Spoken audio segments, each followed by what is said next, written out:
एक नहीं, दो नहीं, लगभग 90,000 सरकारी स्कूल पिछले 10 साल में भारत के भीतर बंद कर दिए गए। वो भी इस ड्रामे के साथ कि इस देश की शिक्षा व्यवस्था को और बेहतर बनाया जाएगा। बार बार स्कूलों के बेहतर विकास की बात होती रही, सांसदों द्वारा गांव गोद दिए जाते रहे, उनके भीतर स्कूल गोद दिए जाते रहे, और गोद लेते लेते कब 90,000 स्कूलों की गोद में ही हत्या कर दी गई, ये आपको पता ही नहीं।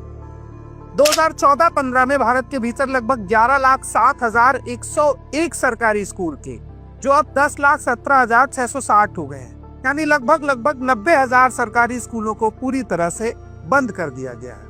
इसमें मध्य प्रदेश सबसे आगे है और उत्तर प्रदेश भी उसको बराबर की टक्कर दे रहा है। दोनों प्रदेशों में भारतीय जनता पार्टी की सरकार है, इसलिए विकास की रफ्तार रुक नहीं पा रही है, उसको दौड़ के रोकना पड़ रहा है। मुझे डर है कि अगर इसी रफ्तार से विकास भागता रहा तो ये आंकड़ा जो 90,000 सरकारी स्कूलों तक पहुंचा है, कहीं लाखों में ना तब्दील हो जाए। ये सरकार स्कूल तो बंद कर रही है मगर शराब के ठेके खोलती जा रही है। ये सरकार स्कूल तो बंद कर रही है मगर मंदिर बनाती जा रही है। ये सरकार स्कूल तो बंद कर रही है मगर प्राइवेट स्कूलों को खोलती जा रही है।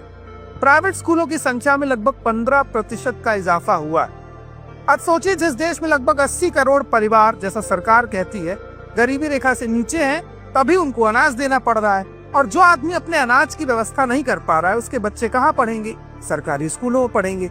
अब आप सरकारी स्कूल बंद कर दीजिए तो उसके बच्चे पढ़ेंगे ही नहीं। ये पढ़ेंगे नहीं तो सवाल नहीं करेंगे, सवाल नहीं करेंगे तो आप देश में अमृतकाल लाते रहेंगे और विज्ञापन पर अरबों करोड़ों को खर्च करके ये बताते रहेंगे कि मोदी जी विश्व के सबसे शक्तिशाली प्रधानमंत्री हैं, मगर उनके प्रधानमंत्री रहते हुए 90,000 स्कूल बंद हुए।